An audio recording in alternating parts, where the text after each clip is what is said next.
Hi, friends. I'm Laura Adams, and you're listening to the Money Girl Podcast. I really appreciate you downloading the show and want to welcome all new podcast subscribers. In today's episode, we're going to talk about something really important, and that's doing an annual personal finance review. I'll kick off my own review by sharing some important money lessons that I learned in 2014, plus give you some great book recommendations to dive deeper into each topic. For me and most people I know, every year seems to fly by. It seems like I say, I can't believe it's December 1st already, faster and faster every time. That's why it's so important to hit the pause button on our hectic lives and reflect. If we want to improve in areas like finances, health, or productivity, it's critical to evaluate what went right and wrong in the previous year and to make adjustments going forward. To read the transcript for this show and get links to all the resources that I'm going to mention, be sure to visit the Money Girl page at quickanddirtytips.com. This is episode number 383, called Annual Review, Personal Finance Lessons Money Girl Learned in 2014. If you don't give yourself an annual personal finance review, no one else will. Neglecting to take stock of your performance could result in years or even decades that blend together with no significant progress toward reaching your goals. That sounds terrible, right? So it's good to step back and examine your failures and frustrations. I really enjoy the review process because you can't change what you don't discuss or measure. So here are 5 lessons I learned in 2014 that will help me set goals and decide how to work better next year. Lesson number 1, decide what's important.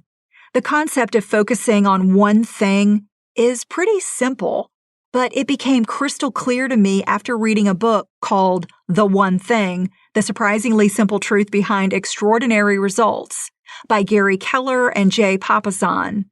If you struggle at all with productivity or knowing the right way to spend your time, don't miss this book. The One Thing really shaped my thinking about what's keeping me from my most important work and how to achieve more with less stress. That's a skill that everyone should master, no matter what you're trying to improve. It's really easy to get overwhelmed by day-to-day tasks that our careers and families demand and lose sight of the big picture. It's an ongoing struggle for me. I want to challenge you to decide what's really important in your life and narrow it down to just one thing. For many, having financial security for retirement is the one big thing.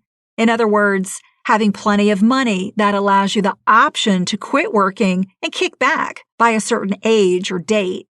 If you're not working toward that financial goal right now, I encourage you to get started.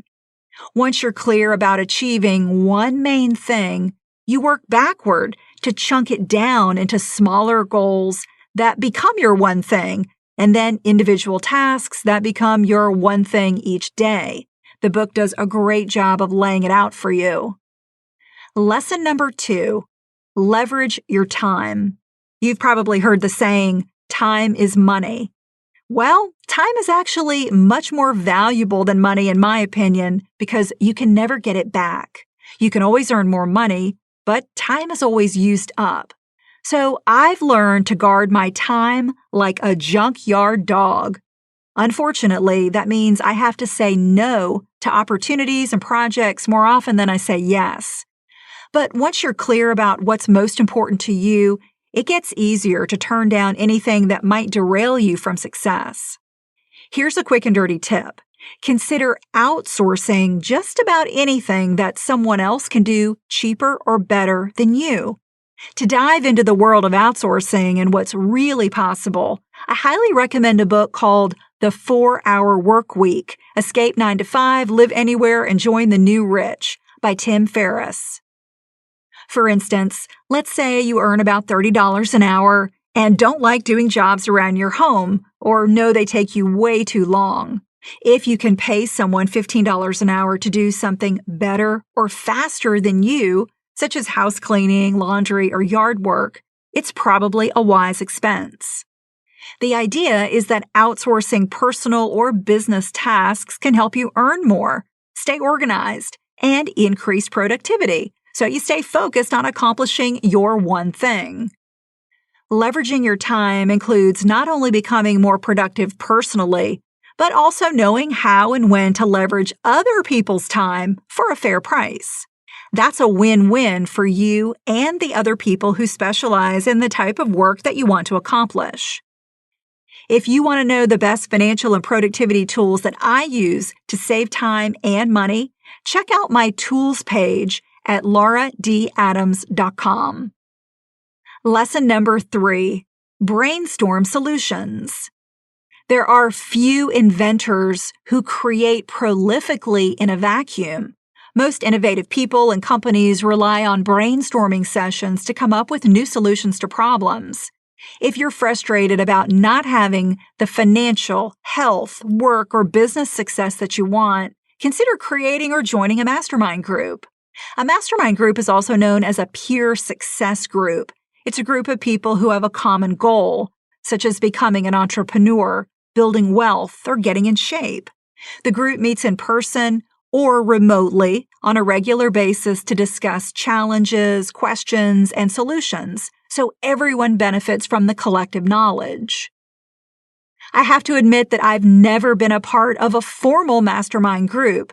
However, one of my goals is to join a group of successful experts who are also building a platform and doing business online. Author Jaime Tardy wrote a book called The Eventual Millionaire: How Anyone Can Be an Entrepreneur and Successfully Grow Their Startup. And she also has a podcast by the same name, The Eventual Millionaire.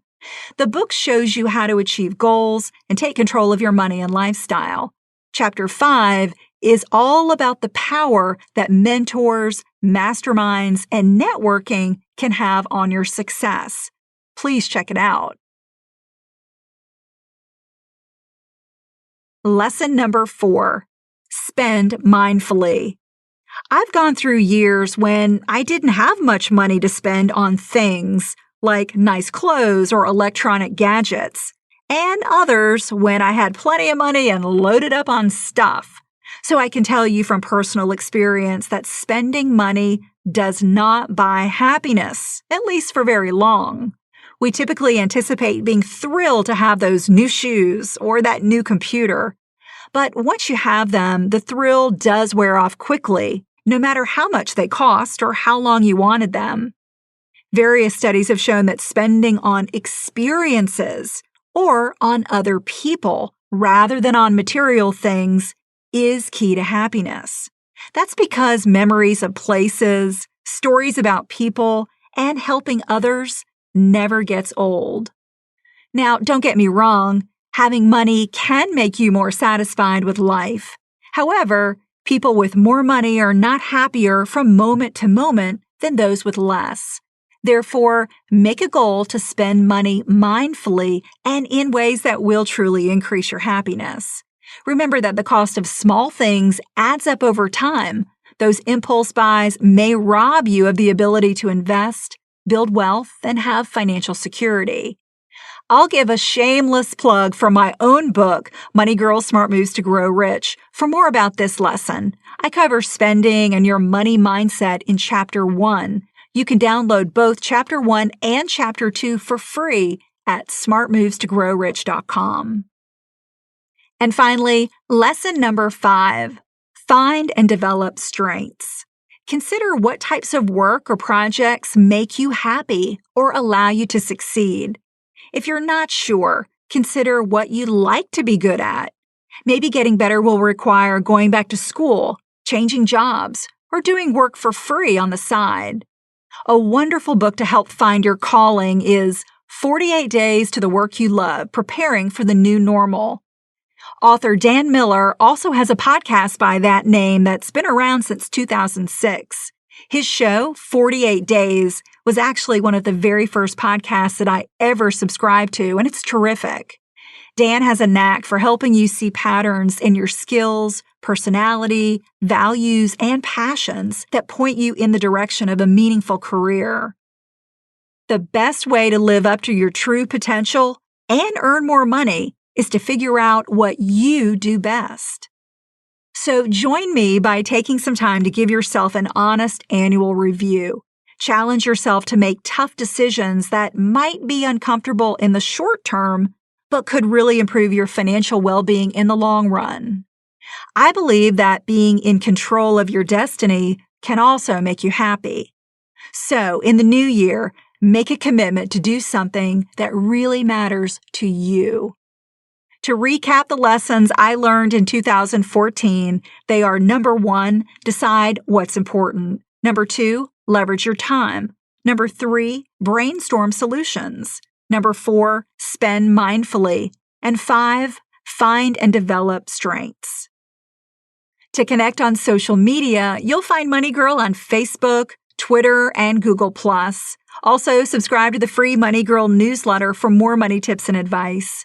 And if you're not already subscribed to the show, iTunes is free, and so is the Stitcher app or the iTunes app on your iPhone. Subscribing on either platform is a great way to make sure you get each new weekly episode as soon as it's published on the web. As always, I'm glad you're listening. Cha-ching! That's all for now. Courtesy of Money Girl, your guide to a richer life.